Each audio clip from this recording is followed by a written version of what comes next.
Mga anak nila Ruffa Gutierrez at Yilmaz Bektas, kamusta na nga ba?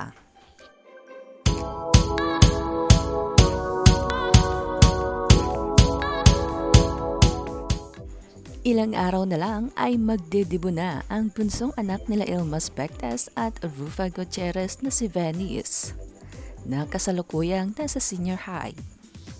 Inaabangan ng mga netizens ang kanyang kaarawan dahil nakatakda itong magtungo sa Istanbul para doon mag-celebrate ng kanyang special day kasama ang kanyang amang si Yilmaz at ang pamilyang Bektas. At bukod dito ay inaabangan rin kung sasamahan ba siya ng kanyang ina si Ruffa Gutierrez.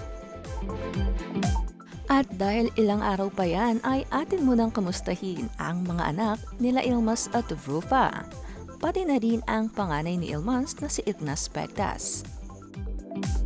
Bagamat hindi gaanong nag-a-update sa kanyang Instagram account, ay updated naman sa kanyang TikTok account ang debutanteng si Venice. At dito niya nga na ipopost ang kanyang mami Ruffa Gutierrez. Abala ngayon si Venice sa kanyang pag-aaral at ang pagti-TikTok ang isa sa kanyang libangan. Kapansin-pansin na mahilig mag-lip sync ang bunso ni Ruffa na mayroon namang napakagandang boses.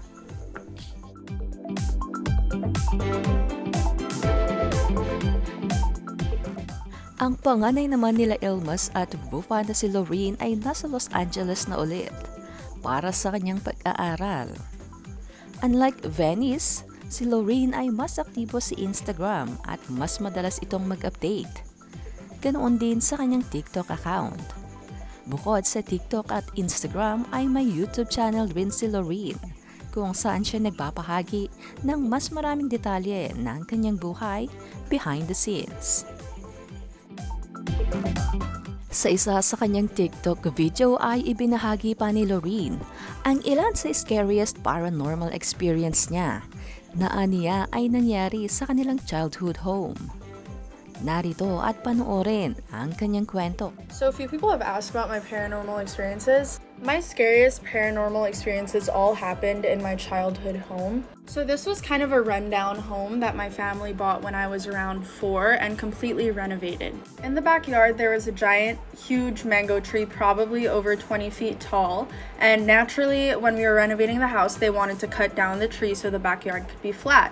They tried to cut down this tree, and the people who tried to cut down the tree literally got so seriously injured, like fell off the tree, that my grandma was like, "We're not cutting down this tree. Something lives in it. It doesn't want to be bothered. Just leave it." And I remember a couple of instances when I was in the backyard just swimming in the pool where I would hear someone calling my name, and I would literally go into a trance where I started following where my name was coming from, and it was the tree. The house was literally so haunted that my caregiver growing up warned me and said that if someone were to call my name, don't follow it, because she had heard someone call her name too and no one was there.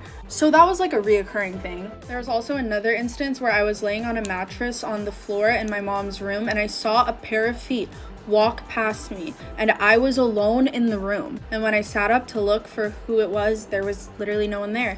When I was a kid and I was younger and had a lot of toys, there would be multiple times where the toys would turn on in the middle of the night despite having no battery in them. We found like crutches and Bibles and like priest outfits in the attic that we didn't even know existed, like years into living in the house, and prosthetic legs, like just up in the roof. No idea where it came from, why it was there. My mom also had a scary experience. One night, my mom came home really late from filming at like 3 a.m. and her assistant walked into the living room, which has a glass sliding door that you can see the backyard where the tree is directly.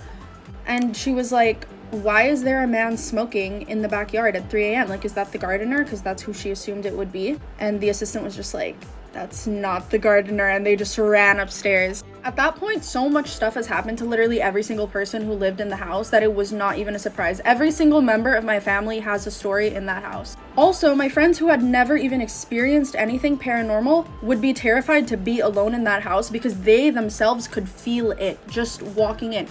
Any of my friends who have been there will tell you how creepy it was, despite it being a brand new renovated house. So our neighbors ended up letting us know many years in that there was actually a brutal incident that that left 2 people unalive in that house that we knew nothing about before we moved in.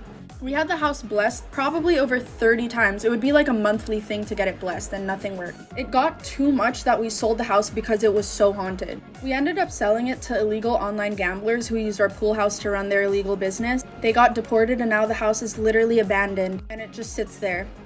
Abandoned, literally. Get ready with me while I tell you random facts about myself. My full name is Loreen Gabriella Bektas, and Loreen means lullaby in Kurdish, and Gabriella is from the angel Gabriel in the Bible. When I was younger, teachers didn't really know how to pronounce my name, and I was too scared to correct anyone, so they started calling me Lauren, and now every single person in my life pronounces my name differently because it just stuck. At age 11, I secretly downloaded Twitter and joined One Direction Stan Twitter and had a One Direction fan account that literally reached 30,000 followers.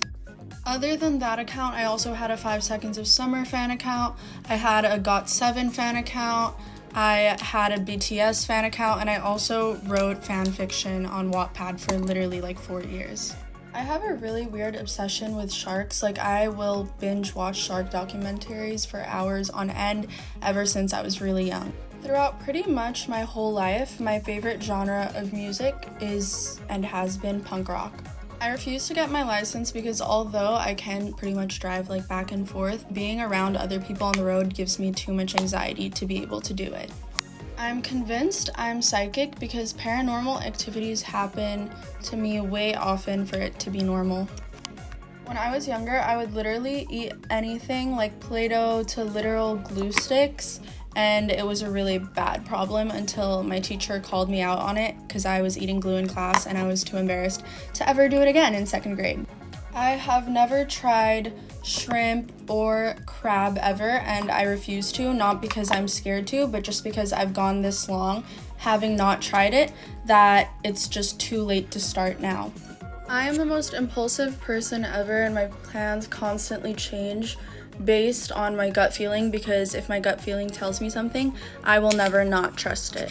Anytime someone hurts me, the only thing that goes through my mind is how can I get hotter? Samantala, ang half-sister naman nila Loreen at Venice na si Yilmaz ay patuloy naman sa pagpursue ng kanyang passion. At yan ay ang pagtatrabaho sa isang art gallery sa Istanbul.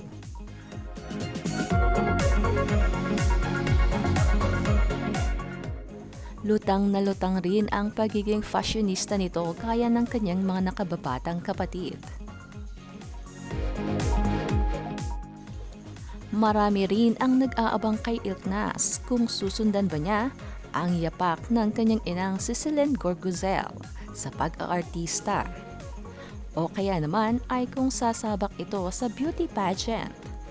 Dahil hindi naman maitatanggi na may taglay itong kagandahan at kaseksihan at mukhang matalino rin.